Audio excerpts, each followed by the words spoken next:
Hi everyone, Robin Shea here. It is the 27th day before the fork, the 28-day experience.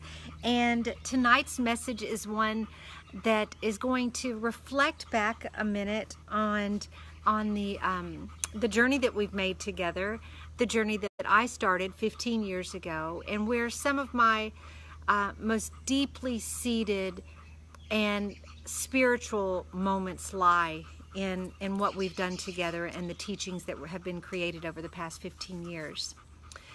When I struggled with, hi Peggy, when I struggled with my relationship with food, when I struggled with my body image, when I had that unhealthy comparison going on in my heart, when I felt as if I didn't measure up, there was nothing that was done to me. I have to truly believe that God put this level of discontentedness in me for this very trajectory that my life has taken. He put it in me as a way for me to discover and to learn. Hi, Kevin. So glad to have you.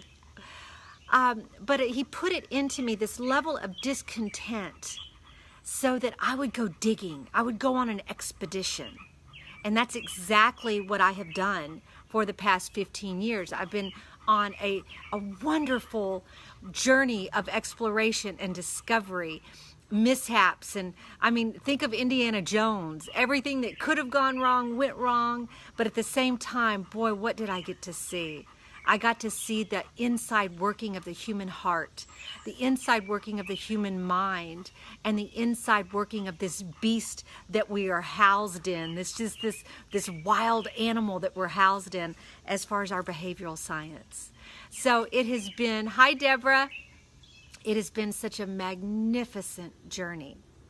And one of the things that it was always so very important to me. And before I tell you what was important to me, I want to preface that by saying that my mother is a fabulous mom. I adore and love her with every fiber of my being. And she always had a very tempered relationship with food and fitness. She never, ever has felt the level of discontentment that I felt. So my discontentment is completely disjointed. It has nothing to do with my mother and how I was raised. This was something God put in me.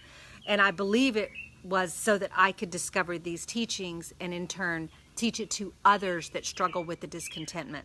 Thought it would be a good idea to come outside. Yeah, that was a wrong idea. Anyway, since I did struggle with this for most of my young life, it was always super important to me that I introduced my children to healthy nutritional parameters. Almost like, and not to diminish Christ and my relationship with God, but almost like a ministry to teach them a healthy respect for their food world. That's why 80-20 spoke to me so loudly, because I could allow them to have their indulgences, but they were raised on good, solid, sound nutritional principles. And it's no different to me in my mind. It was no different than respecting $1. When you earn $1 and you're working so hard and you're pouring your heart into earning money for your family, well, if all you do is rat hole that money away, and what I'm comparing that to is living on a constant diet of deprivation. If you work, and all you're doing is putting your money away and you're not taking any time to enjoy your money, what's the point in working like that and never reaping a reward for your effort? So we take $1 earned and we put 20% of it aside for frivolous vacations and little shopping sprees and things that just kind of make us go, you know, I've earned this and it feels good. I'm having a massage tomorrow. I get them maybe every 6 weeks, sometimes more frequently than others, but what a treat that I get to do that, because I respect my household income enough to save in certain areas so that can be a wonderful indulgence from time to time. And your nutrition is no different. And I almost wanted to make this course about the 80-20 lifestyle, but I thought it was so important that I first introduce you to the principles of Before the Fork and the 28-day experience. Next time we're together, and when the actual 80-20 lifestyle book is available, then we can walk through the principles of the 80-20 lifestyle, plus incorporate the 28-day experience. And I think that will be a complete all-encompassing process that we do together that can really be incredibly life-changing. So the gift of habit is what I'm talking about tonight. And it's, if you have littles in your life, you may be a grandmother, you may be a young mother, you may be a father, you may have someone in your life is looking to you to show them a better way, to show them a healthier approach. And I just always felt with my own children that if I could give them a better example of temperance, an example that my mom demonstrated, but I didn't take note of. So in my home, it was a very verbalized, this is what we're doing, this is what we're doing now, and this is what we're doing now. Just as if we were to get up on Sunday, put on our Sunday best, and go to church together and worship God. That's what we were doing. Well, in my home, it was nutrition-centric, and I wanted to make sure that my children understood and understand, moving into their young adulthood, that your nutrition is not a free-for-all.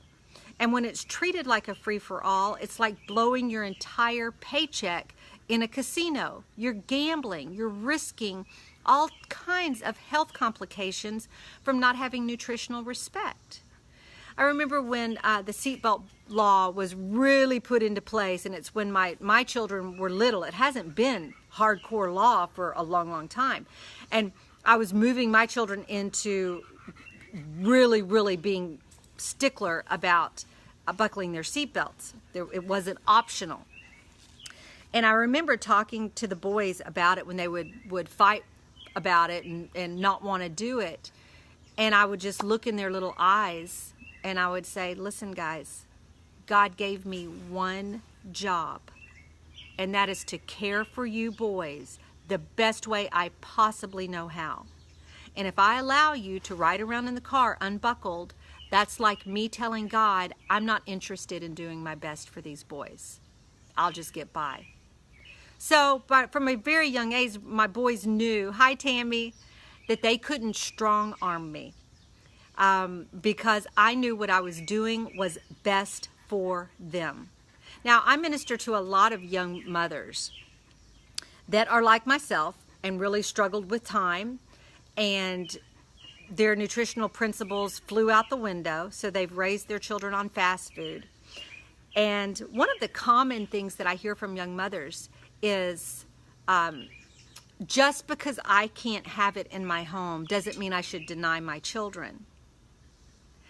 And it's really a point that I have to drive home with them, where I tell them, you're setting them up for the same struggle that you are now experiencing.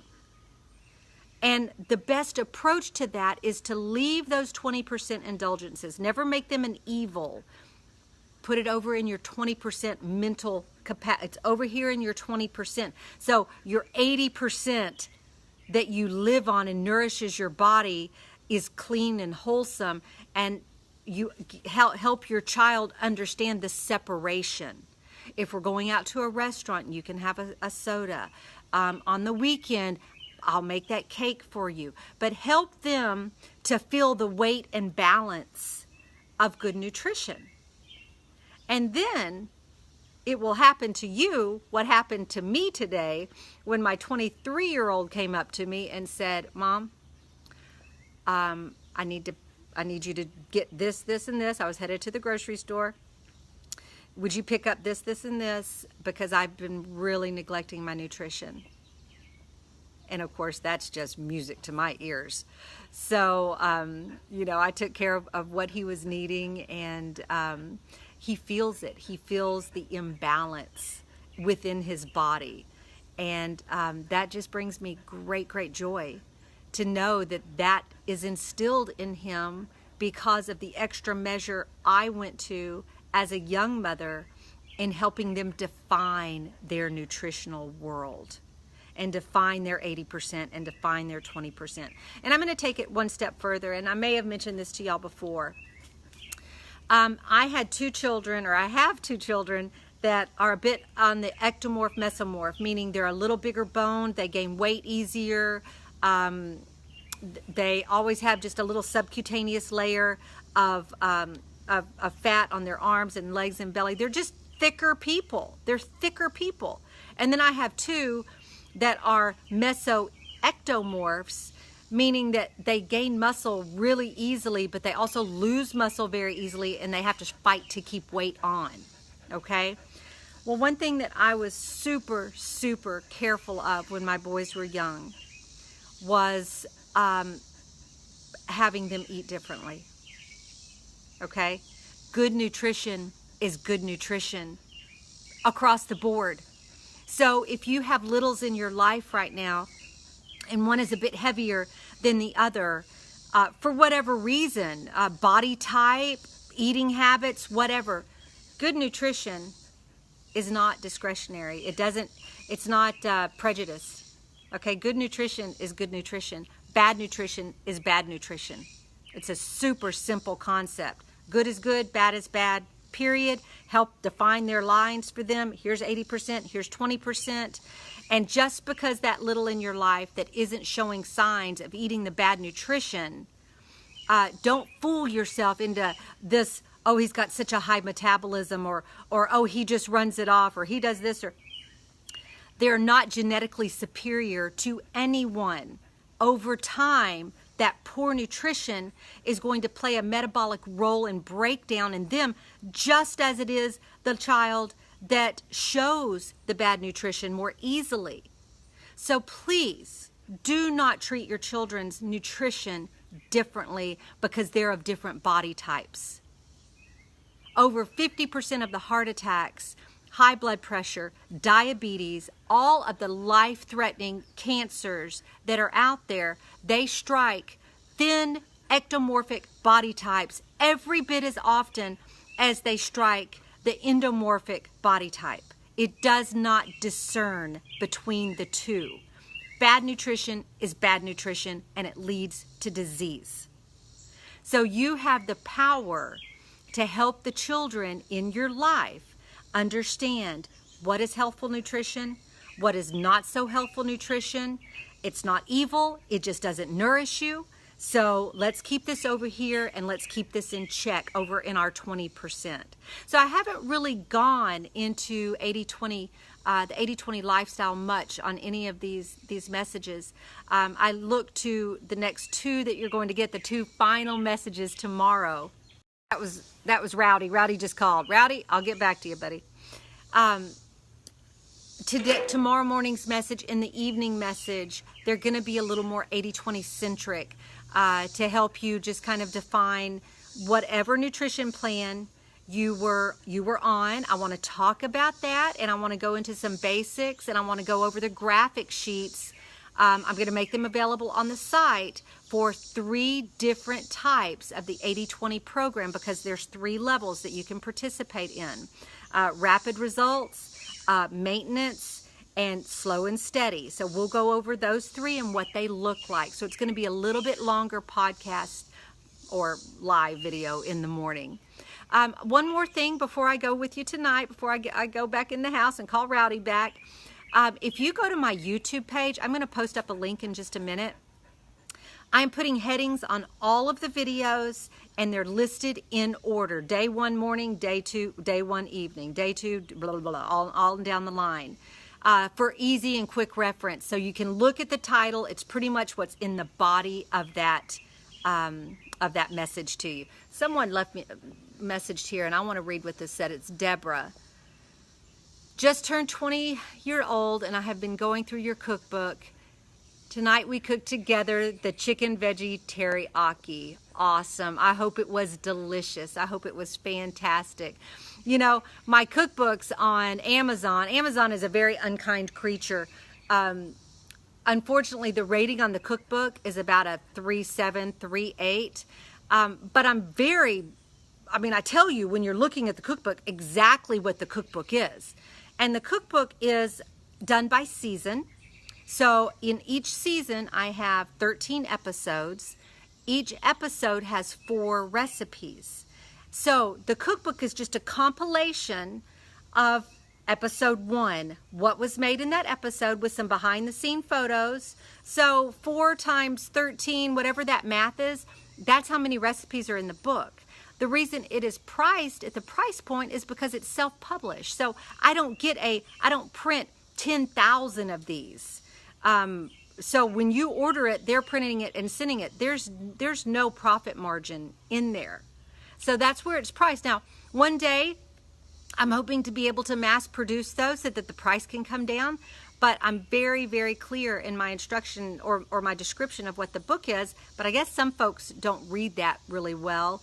And so their comments are, weren't enough recipes, weren't enough this. Well, I can't please everyone. I've really, really come to understand that I cannot please everyone. So I just quit trying. Another thing, if this book and these videos have ministered to you in any way, if you would please go onto your Amazon account, and you have to be logged in under your account and go and leave feedback for the book, Before the Fork, the 28-day experience, or I'm sorry, Before the Fork, getting your mind right to succeed on any diet. That would be the best help that you could possibly do for spreading the word about the book. Because you bought this book from me and not through Amazon, I'm not sure how they filter the comments. But if you could please just take 5 minutes, log into your Amazon account, find the book, scroll down to write a review, and if you could just drop whatever rating you feel it's worth and a little tidbit about the book, I would really, really appreciate that. Okay, so that's my message for tonight. Just remember, you have a ministry in your heart. Anytime you struggle with something and God has put it in you to find a better way, then He's also wanting you to pay that forward. So if you have little eyes looking at you, helping them understand their nutrition is a great, great place to start your ministry. Okay, I love you all, and I will see you first thing in the morning with a bigger, broader overview of the 80-20 lifestyle. I'll talk to y'all soon. Bye.